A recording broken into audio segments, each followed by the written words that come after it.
Emmanuel Todd, est-ce que l'effondrement du catholicisme explique aussi l'effondrement des sociétés occidentales?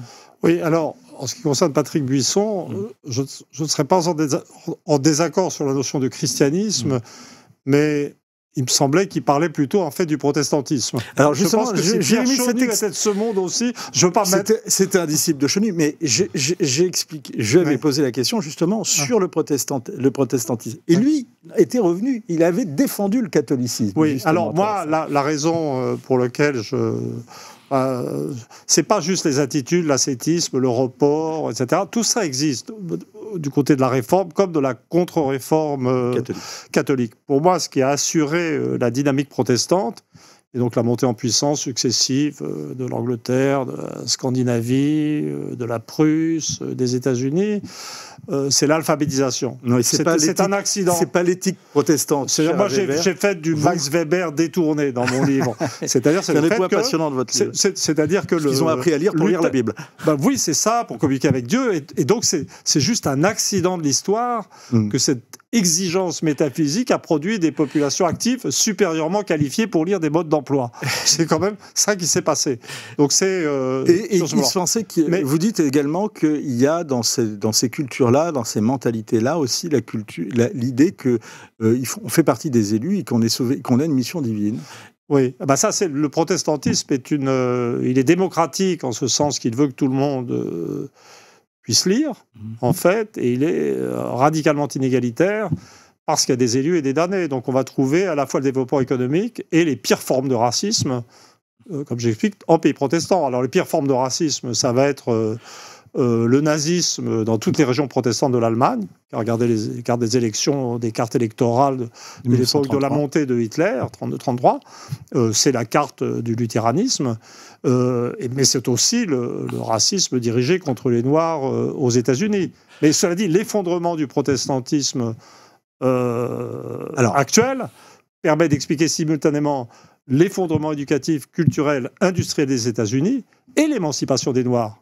Vous voyez, c'est pas. Et vous dites que tout blanc, sans mauvais jeu de mots, c'est pas tout blanc, tout noir. C'est pas manichéen. Vous dites qu'il y a une disparition du protestantisme, mais pourtant, il y a le renouveau des évangélistes aux États-Unis. Et le renouveau des évangélistes, d'ailleurs, à travers le monde. Parce qu'à chaque fois que les Américains vont conquérir ou faire des opérations militaires, et hop, il y a toujours des évangélistes avec eux. C'est le problème, c'est quand vous vous intéressez aux religions, il faut aller au-delà de l'étiquette qui est collée. Vous voyez, par exemple, Huntington, dans son Samuel livre, Huntington, Le chemin des civilisations. Il utilise la religion comme critère de différenciation. Mais pour Huntington, les religions, c'est des étiquettes qui collent sur des pays sans vraiment voir leur contenu.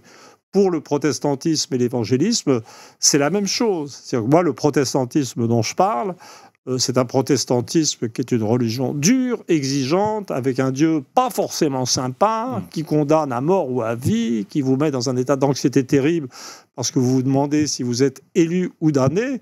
Et le Dieu des évangélistes, c'est un copain qui vous distribue des bonus financiers éventuellement. Et donc il est trop sympa pour redonner de la vitalité à ces sociétés-là. Et ça a été qualifié par Rose Douta, qui est un intellectuel et éditorialiste du New York Times, d'hérésie, en fait. C'est une hérésie. Ce qu'on appelle l'évangélisme, en plus l'évangélisme est en chute libre aux États-Unis aussi, mais ça n'est pas ce que j'appelle protestantisme. Ça n'est pas le bon produit. Est-ce que le puritanisme progressiste qu'on voit justement de l'idéologie New York Times aujourd'hui n'est pas du protestantisme sécularisé? Non, maintenant je pense qu'on est plus loin. C'est-à-dire qu'il y a eu une longue phase de ce qu'on pourrait appeler protestantisme sécularisé, que j'appelle moi plutôt protestantisme zombie, puisque j'ai ces trois époques de la religion, le stade actif. Les gens croient en Dieu, vont à la messe et appliquent les principes moraux de leur religion. Il y a le protestantisme zombie, c'est-à-dire que les gens, au fond, ne croient plus.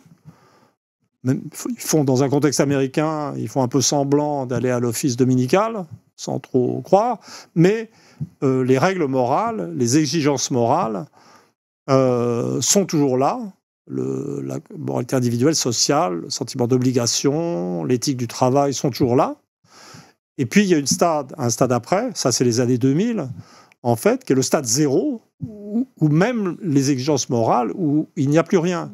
Et j'utilise des critères, je dirais, pragmatiques pour mesurer ce passage, la disparition du baptême, même si le baptême est moins important pour les protestants, la montée en puissance de la crémation comme forme de... Et c'est des points d'ailleurs que... Parce que les églises étaient hostiles à ça. Et puis surtout, je prends comme indicateur central, et sans aucune indication polémique, je prends la date du mariage pour individus de même sexe. Je ne veux pas revenir dans les polémiques. Je suis anthropologue. 2013. Voilà, selon les pays, comme la date d'atteinte d'un état religieux zéro, parce que le mariage entre deux personnes de même sexe, dont je ne discute pas la valeur, n'a pas de valeur pour les religions, n'existe pas simplement. Si on est dans des sociétés... Pourtant, il y a des religions qui le bénissent aujourd'hui, en tout cas le protestantisme. Et dans ce cas-là, je vous dirais la même chose, et je ne suis moi-même pas croyant, mais je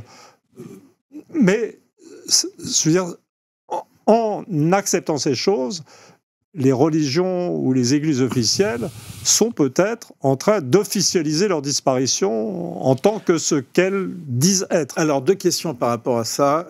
D'abord, Emmanuel Todd, la première question, sur justement le lien entre vitalité d'une société et vitalité d'une religion. Est-ce que la laïcité à la française n'a pas contribué au déclin de la France, et notamment de l'Occident, en vidant et en chassant le spirituel? Non, c'est-à-dire que moi, j'ai un modèle... Vous ne voulez pas remettre en cause un dogme, hein? Mais non, pas du tout. Ah non, pas du tout, parce que pour moi, si on parle du laïcisme... J'ai pris assez de coups sur la gueule, je le dis dans les termes usuels, parce que... pour ma façon de parler du laïcisme charliste, comme d'une perversion, etc. Donc moi, honnêtement, la façon dont les gens parlent aujourd'hui de laïcité...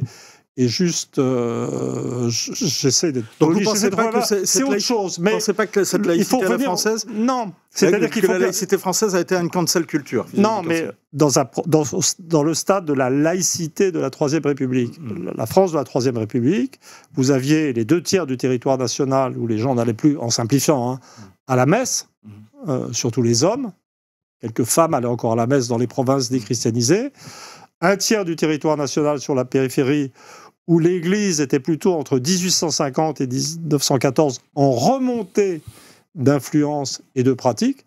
C'est l'époque où la France était devenue exportatrice de religieux catholiques dans l'ensemble du monde. Et puis, dans la partie centrale, vous aviez des formes politiques que moi, je qualifierais assez volontiers de formes religieuses zombies aussi. Le socialisme, le républicanisme, le parti communiste était une forme zombie typique. Et ces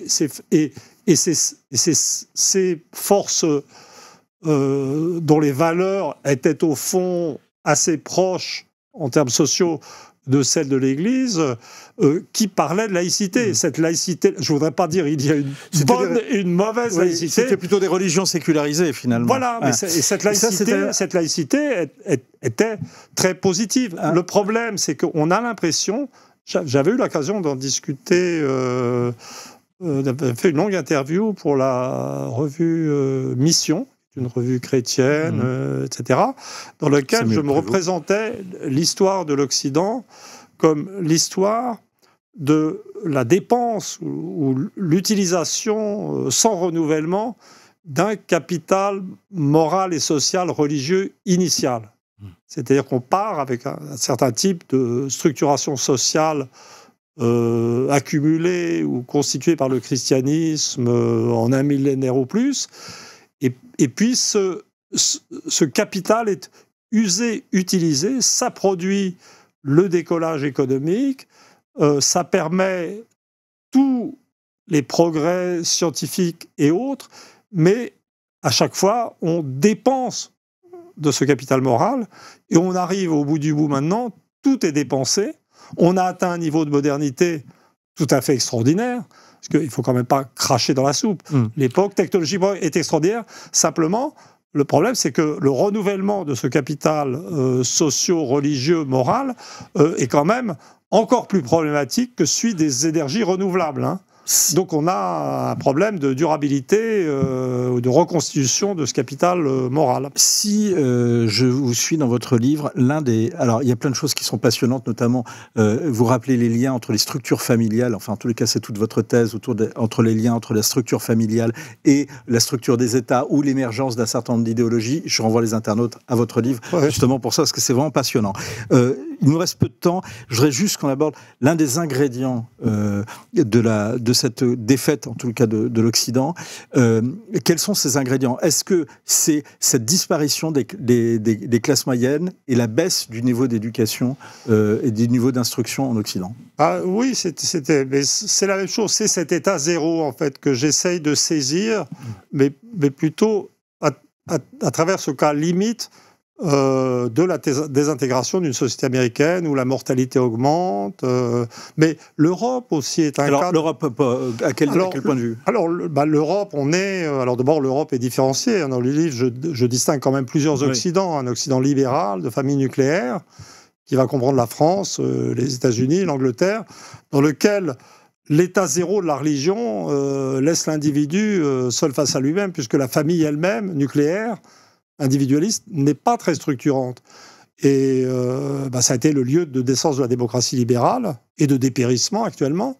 Mais l'Allemagne, l'Italie, surtout l'Italie centrale, ou la Russie, qui se retrouvent du coup du même côté, mais catégories ne produisent pas du tout la division du monde habituelle de ce point de vue-là quand on regarde l'Europe, où les structures familiales étaient autoritaires, où les idéologies qui ont été produites au XXe siècle, le communisme, le nazisme, c'était pas trop la démocratie libérale, sont sur une trajectoire un peu différente, puisque l'État religieux est de type zéro aussi, et je crois aussi pour la Russie.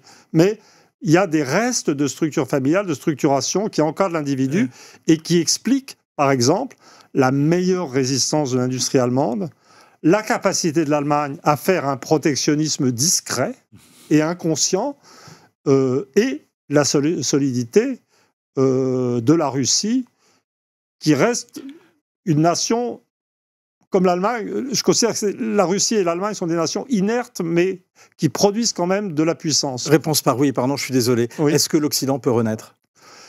Je suis pessimiste sur la question. La défaite de l'Occident, c'est une véritable cure d'altitude mentale. On peut justement ne pas partager des conclusions avec Emmanuel Todd. Ce sera peut-être l'objet d'un autre débat. Mais qu'on soit pour, qu'on soit contre, c'est vraiment un livre absolument à lire. J'espère que vous en ressortirez comme moi. Enfin, je me suis senti beaucoup plus intelligent après l'avoir lu. C'est aux éditions NRF. Gallimard, merci beaucoup de nous avoir suivis. Merci à vous, quand même.